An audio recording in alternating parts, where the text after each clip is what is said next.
Hi guys, welcome back to Tutorial Millennials channel. In today's video, I'm going to show you how to use different lens filters on the app Dazzcam.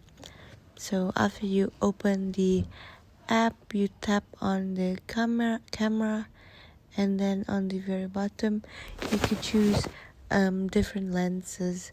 So for example, I'm trying on fisheye, so just tap, and then now I go back, and then my lens becomes as you can see there, it becomes fisheye.